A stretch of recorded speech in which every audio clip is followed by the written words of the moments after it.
अस्सलाम वालेकुम viewers, tech city channel में आप लोगों को वेलकम। व्यूअर्स, आज की इस वीडियो में हम अनलॉक टूल की नई अपडेट जो आई है आज की डेट में इसको डिस्कस करेंगे। 26 अगस्त 2026 की अपडेट है। तो इस अपडेट में इन्होंने थोड़ा सा इंटरफेस भी चेंज किया है। अगर एप्पल डिवाइसेस के हवाले से है, या देखें अगर हम अनलॉक टूल की जो नई अपडेट है इस एप्लीकेशन को रन करके आई अंडरस्टैंड करते हैं, तो यहाँ पे एक ये देखें, ये एक बटन जो है माउंट का ऐड हो गया है, पहले नहीं था। बूट डाई का बटन ऐड हो गया है। और इसके अलावा जो है नीचे आपको एक बटन नज़र आएगा, fix face ID plus camera plus dimmer plus screen.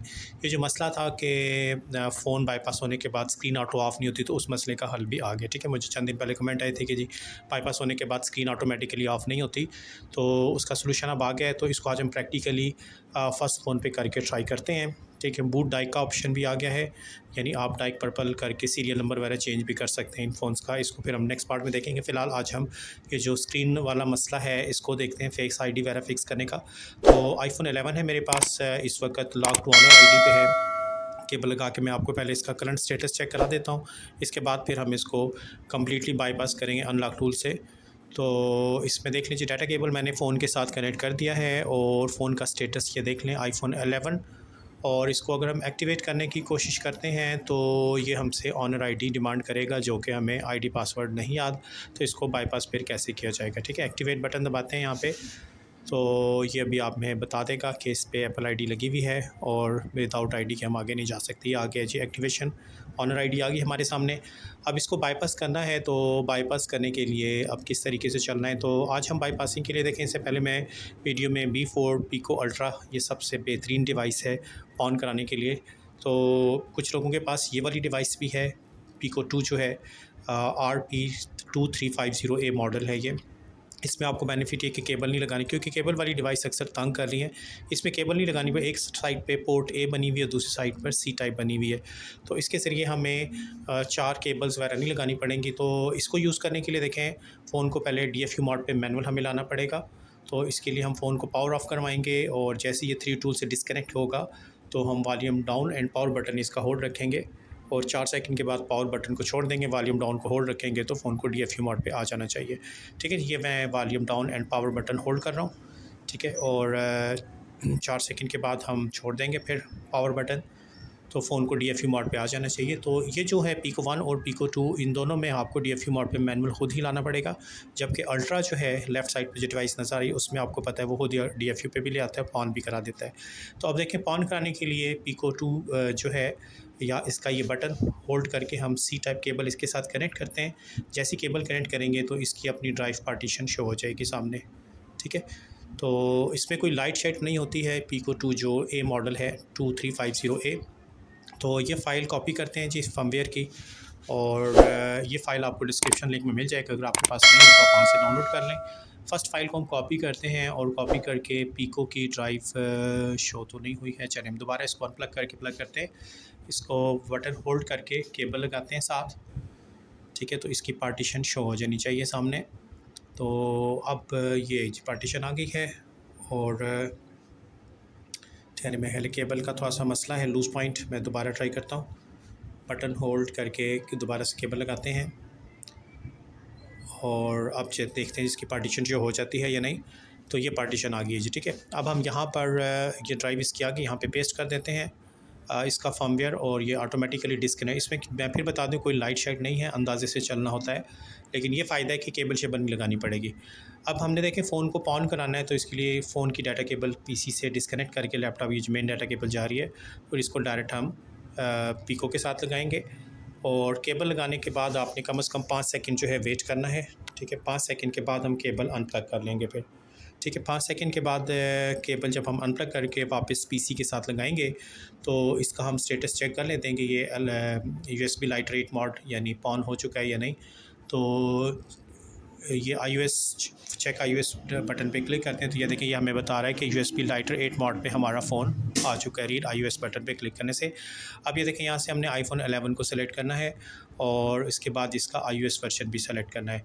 अगर आपके अनलॉक टूल में ये iOS वर्जन या इसकी लिस्ट वगैरह नहीं आती तो डिस्क्रिप्शन में लिंक मिल जाएगा, वहाँ से देखकर फाइलें डाउनलोड करके एडजस्ट कर लें, तब ये फाइलें शो होंगी गेस्टर्स की। इसके बाद देखिए हम बूट रेमडिस बटन पे क्लिक करते हैं तो यहाँ पे आपको पता थोड़ा सा टाइम लगता है। ये ऑन हो चुका है हमारा फ़ोन। अब हमने जो है यहाँ पर प्रिपेयर रहना है क्योंकि volume down and power button भी एक स्पेसिफिक टाइम पे होल्ड करना पड़ेगा। तो ये जी पीको 2RP2350 ए मॉडल है, जबकि दूसरा जो होता है वो सिंपल RP2350 होता है। उसमें हमें केबल खुद ही सोल्ड करके लगानी पड़ती है, केबल कट करके, जबकि इसमें केबल शेबल की ज़रूरत नहीं पड़ेगी, लेकिन इसमें लाइट नहीं है। तो यहाँ पे चलें जी हम रेडी हो जाते हैं क्योंकि इस जगह पे वॉल्यूम डाउन पावर होल्ड करके फ़ोन को हमें इस पे रिकवरी मोड पे भी लाना होगा। ये देखें वॉल्यूम डाउन एंड पावर हम होल्ड करते हैं तो फ़ोन हमारा रिकवरी मोड पे जैसे ही आएगा तो उसके बाद डाउनलोड फर्मवेयर का ऑप्शन स्टार्ट हो जाएगा। यहाँ पे अगर थोड़ा सा एक आध सेकंड आगे पीछे हो जाए तो फिर टाइम ज़्यादा लग जाता है। 5 मिनट के बाद फिर डाउनलोडिंग फर्मवेयर का ऑप्शन आता है, तो फिर आपने वेट करना होता है उतनी देर। ये देखिए जी डाउनलोडिंग फर्मवेयर का ऑप्शन आ चुका है। अब ये रैम डिस्क की फ़ाइल जो है वो एक एक करके फ़ोन के अंदर जो है इंजेक्ट होगी और फ़ोन में भी आपको अनलॉक टूल का लोगो नज़र आएगा। ठीक है, ये सारा प्रोसेस जैसे ही कंप्लीट होगा तो हम इसके बाद यहाँ पे देखें कुछ टेक्निकल इश्यूज़ आते हैं, उसको भी आपने समझना है। अगर आपका फ़ोन यहाँ पे आके SSH मोड पे रुक जाता है, आगे नहीं जाता 1 डेढ़ 2 3 मिनट वेट करने के बाद, और 3D टूल पे भी कोई फ़ोन शो नहीं होता, तो उस सूरत में आप फ़ौरन ड्राइवर रिपेयर करवाया करें 3D टूल से। और अगर माउंटिंग का इशू आता है तो फिर इसका मतलब है आपका फ़ोन या तो बहुत पुराने iOS पे है या फिर नए iOS पे आप गलत iOS की फ़ाइल उसको दे रहे हैं बहुत पुरानी, इस वजह से माउंटिंग फ़ेल हो जाती है फिर। ठीक है, लेकिन माउंटिंग का हल इन्होंने अब दे दिया है कि अगर पुराना भी iOS हुआ तो आप फ़िक्स माउंट करा सकते हैं। ठीक है, तो ये माउंटिंग प्रोसेस देखें मुकम्मल जैसे ही होता है, हो चुका है जी। अब हम ये बटन दबाते हैं बाईपास हेलो, तो इससे हमारा फ़ोन ऑनर आईडी को जंप करके बाईपास करके होम स्क्रीन पे आ जाएगा। फिर हम चेक करेंगे कि इसका कैमरा काम करता है या नहीं, ऐप्स वगैरह चलती हैं या नहीं। और ये जो मेन इशू था कि इसकी स्क्रीन ऑन रहती है ऑफ़ नहीं होती, इसका भी सॉल्यूशन अनलॉक टूल ने अब दे दिया है। तो इस अपडेट में तो इसको आज हम फर्स्ट प्रैक्टिकल करके चेक करने लगे हैं। तो अनलॉक टूल ने टिप्स भी दे दिया है जी कि आपने जो है लॉगिन करना iCloud आईडी और उसके बाद करना है fix face ID plus camera after login, यानी लॉगिन के बगैर आपने फ़िक्स नहीं कराना। तो फ़ोन हमारा ऑन हो चुका है, ट्रस्ट करते हैं और सबसे पहले मेन हम कैमरे को ही चेक करने की कोशिश करेंगे। तो कैमरा हमारा देखें जी नहीं चल रहा, अनेबल्ड, और ऐप स्टोर भी नहीं चल रहा है। तो हम अब ऐसा करते हैं कि फ़ोन को पहले इंटरनेट कनेक्शन देते हैं, वाईफाई के साथ इसको कनेक्ट करते हैं और इसके बाद एप्पल आईडी साइन इन करेंगे। लेकिन एप्पल आईडी आपने सेटिंग से साइन इन नहीं करना क्योंकि बाईपास फ़ोन है, सेटिंग से नहीं आएगा, could not communicate with server या इस किस्म के मसले मसाइल आ सकते हैं। इसलिए आपने आईडी जो है वो ऐप स्टोर से जाके करनी है। तो ये मैंने वाईफाई का पासवर्ड दे दिया है इसको, इंटरनेट कनेक्शन। ऐप स्टोर के ऊपर टैप करते हैं तो ये भी अपडेटिंग पे लग गया है और आहिस्ता आहिस्ता तमाम ऐप्स देखें अपडेटिंग पे चली गई हैं। तो हम फ़िलहाल जल्दी जल्दी ऐप स्टोर को पहले कवर करते हैं ताकि हमारा एप्पल आईडी और पासवर्ड साइन इन हो जाए। उसके बाद फिर हम आगे चलते हैं और देखते हैं। कैमरा चलाना सबसे मेन इशू है, फेस आईडी चलनी चाहिए। तो मेरे तो इस फ़ोन में खैर फेस आईडी ख़राब है, अदरवाइज़ आपका फेस आईडी का इशू है तो आप उसको कवर कर सकते हैं। तो चलिए ऐप स्टोर रन हो गया हमारा। अब यहाँ पे हम कोई भी ऐप डाउनलोड करने की कोशिश करते हैं। सपोज डेट में व्हाट्सएप लिखता हूँ, आप कुछ भी फेसबुक, यूट्यूब, इंस्टाग्राम कुछ भी लिख सकते हैं। तो फेसबुक लिखकर हम जब ओके करते हैं तो ये हमसे एप्पल आईडी का, ये देखें डाउनलोड पे क्लिक करेंगे, ये कहेगा एप्पल आईडी और पासवर्ड दें। तो यहाँ पर हम जल्दी जल्दी एप्पल आईडी टाइप करते हैं और इसका पासवर्ड देते हैं और उसके बाद फिर आगे चलते हैं जी। ठीक है, ये ID password, Apple ID password दे दिया है। अब वेरिफिकेशन कोड जो है, स्टेप टू वेरिफिकेशन फ़ोन पे मैसेज ऐसे ही आता है, फिर हम वो कोड इसमें एंटर करते हैं और उसके बाद देखते हैं जी। ये वेरिफिकेशन कोड आ चुका है, इसको फ़ोन में टाइप करते हैं और टाइप करने के बाद आगे चलते हैं जी। ठीक है, तो ये हमने एप्पल आईडी, ये देखें आप सेटिंग पे भी आपको शो हो जाएगी एप्पल आईडी हमारी साइन इन हो चुकी है। अब हमने अगला प्रोसेस करने के लिए फ़ोन को हमें फिर से DFU पे ले जाना पड़ेगा, फिर से USB लाइटरेट मोड पे यानी ऑन कराना पड़ेगा।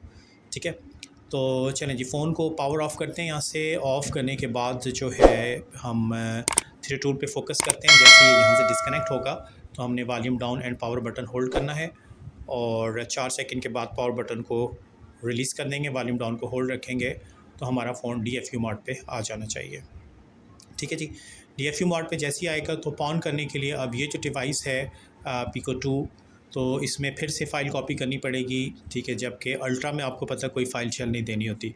ये मैं बटन होल्ड करके केबल लगाता हूँ सिस्टम के साथ, इसकी ड्राइव जैसी शो होती है फ़ाइल, क्योंकि हमने पहले से कॉपी की हुई है, तो हम जस्ट यहाँ पे पेस्ट कर देते हैं इसको, ठीक है। पेस्ट सब आते हैं, जैसी फ़ाइल इसमें पेस्ट होगी ये डिस्कनेक्ट हो जाएगा। अब हम फ़ोन की केबल जो है मेन उसको पीसी से डिस्कनेक्ट करके लैपटॉप से और पिको के साथ लगाते हैं। 5 सेकंड बस आपने केबल लगाना है, क्योंकि इस पर कोई लाइट शेड ब्लिंक नहीं करेगी। उसके बाद आप केबल अनप्लग कर लें और अनप्लग करके वापस पीसी के साथ लगाएं, तो इसको डीएफयू मोड पे फ़ोन अभी भी शो करना चाहिए, ठीक है। अगर अभी भी शो करता है, अब हम चेक कर लेते हैं, चेक iOS वर्जन बटन पे क्लिक करते हैं, चेक कर लेते हैं रीड iOS। तो अगर ये यूएसबी लाइटर 8 रेड कलर का शो करता है, तो इसका मतलब है हमारा फ़ोन ऑन हो चुका है, ठीक है। अब हमने उसी तरीके से फिर से बूट रैम डिस्क करना है, सारे स्टेप्स वही हैं। एंड पे जो नया बटन इन्होंने दिया है इसको हम डिस्कस करेंगे। तो इसको ज़रा 3 टूल को भी सामने रखा करें ताकि फ़ोन का स्टेटस नज़र आए, ठीक है। यहाँ पे फिर से हमें उसी तरीके से वॉल्यूम डाउन पावर दबाना पड़ेगा, उसके बाद डाउनलोडिंग फर्मवेयर का ऑप्शन आ जाएगा और फिर आहिस्ता आहिस्ता आगे हम बढ़ते हैं और देखते हैं जी हमारा कैमरा ओके हो जाता है, फेस आईडी ओके हो जाती है, और सबसे मेन चीज़ जो स्क्रीन ऑफ नहीं होती थी ऑटो, वो मसला सॉल्व होता है या नहीं। तो वॉल्यूम डाउन पावर यहाँ पे होल्ड रखते हैं जी, डाउनलोडिंग फर्मवेयर, ठीक है। मैं थोड़ा सा वीडियो फास्ट फॉरवर्ड कर दे रहा हूँ ताकि जल्दी जल्दी हो जाए। ये स्टेप आपको पता है पहले भी हो चुका है, एज़ इट इज़ है, सिर्फ आखिर में बटन जो है वो चेंज होगा। तो ये बूट रैम डिस्क SSH ये सारा प्रोसेस कंप्लीट हो गया। अब हमने क्योंकि फेस आईडी फ़िक्स करना है और स्क्रीन जो ऑटो ऑफ नहीं होती उसको फिक्स करना है, तो इसके लिए हम ये जो नया बटन इन्होंने दिया है fix face ID plus camera plus स्टिमर प्लस स्क्रीन, इस बटन के ऊपर क्लिक करते हैं और इस पर जब हम क्लिक करेंगे तो ये ऑपरेशन कंप्लीट होने के बाद फ़ोन हमारा रीस्टार्ट हो जाएगा, ठीक है। ये हमने क्लिक कर दिया इस पर। अब क्योंकि अब ये जो है फ़ोन पहले आपको दिखाया था कि एप्लीकेशन अपडेटिंग पे लगी हुई थी, तो डेफ़िनेटली अभी भी ये फ़ोन जब ऑन होगा तो वाईफाई से कनेक्ट होके ऐप्स अपडेटिंग पे थोड़ा सा टाइम लगेगा। तो हम मेन फोकस अभी कैमरे को करते हैं, कैमरा हमारा चलना चाहिए और जैसी एप्लीकेशन अपडेट हो जाती हैं फिर हम देखते हैं कि हमारा डिमिंग वाला प्रॉब्लम जो है, स्क्रीन ऑटोमेटिकली लाइट ऑफ होना, या ये प्रॉब्लम सॉल्व होता है या नहीं। तो ऑपरेशन अनलॉक टूल ने सारा कर दिया। ये देखें एप्लीकेशन अभी भी स्टिल अपडेटिंग पे लगी हुई, क्योंकि उस वक्त हमने फ़ोन को रीस्टार्ट कर दिया था। तो हम ऐसे करते हैं, ये जो अपडेटिंग लग गई हैं एप्लीकेशंस, अभी मेरे ख्याल इंटरनेट भी कनेक्ट नहीं हुआ, फ़ोन ऑन हुआ, थोड़ी देर के बाद ये वाईफाई कनेक्शन लेगा, जबकि वाईफाई कनेक्शन हमने दिया हुआ था पहले से। चलें चेक कर लेते हैं जी, वाईफाई कनेक्ट हो चुका है। अब हम इसको चेक करते हैं और ऐप्स जैसे इंटरनेट कनेक्ट होगा तो ऐप्स अपडेट होना शुरू हो जाएंगी। तो हम ऐसे करेंगे, जो अननेसेसरी ऐप्स हैं उसको क्लिक करके स्टॉप करते हैं, पॉज कर देते हैं और मेन कैमरा को कोशिश करते हैं कि वो पहले टाइम पे अपडेट हो जाए, ठीक है। ये केबल अनप्लग करके मैंने वापस प्लग किया है ताकि फ़ोन का स्टेटस 3 टूल पे भी आपको नज़र आ जाए। और अगर फ़ोन शो नहीं होता तो ड्राइवर वगैरह रिपेयर कराने पड़ सकते हैं। तो जितनी देर में ड्राइवर रिपेयर हो रहा है हम इसको जो है अननेसेसरी ऐप्स जो अपडेटिंग पे लगी जिसकी अभी फ़ौरी तौर पे हमें ज़रूरत नहीं है उसको हम स्टॉप कर देते हैं और कैमरा के ऊपर मेन फोकस करते हैं। कैमरा हमारा जल्दी से जो है अपडेट होके चल पड़े, ठीक है। तो ये देख लें, ये तमाम ऐप्स अपडेट हो रही हैं, कैमरा भी अपडेटिंग पे स्टार्ट होने लगा है जी। आईडी हमारी एप्पल की लगी हुई है और सर्च करके हम दोबारा से व्हाट्सएप को डाउनलोड करके इंस्टॉल करने की कोशिश करते हैं। तो अब इसको इंस्टॉल भी हो जाना चाहिए। ट्रस्ट करते हैं जी, ड्राइवर हमारे रिपेयर हो चुके हैं और ये देखें कैमरा हमारा अब चल पड़ा है जी, ठीक है। जो मेन कैमरे का इशू था वो सॉल्व हो गया और अब हम बस फाइनल चेक करने लगे हैं। फ्रंट कैमरा बैक कैमरा दोनों चल रहे हैं और अब हम बस देखेंगे कि हमारा डिमिंग वाला प्रॉब्लम सॉल्व हुआ है या नहीं, ठीक है। या तो हम थोड़ी देर के लिए फ़ोन को रखते हैं, अगर ऑटोमेटिकली इसकी स्क्रीन ऑफ हो जाती है, लाइट डिम होती है, तो इसका मतलब है सक्सेस हो गया काम। तो ये थी जी नई अपडेट। तो होप के व्यूअर्स बात आपकी समझ में आ गई होगी। तो इस वीडियो में व्यूअर्स इतने रखते हैं, नेक्स्ट वीडियो के साथ फिर इंशाल्लाह हाज़िर होऊंगा, तब तक के लिए अल्लाह हाफ़िज़।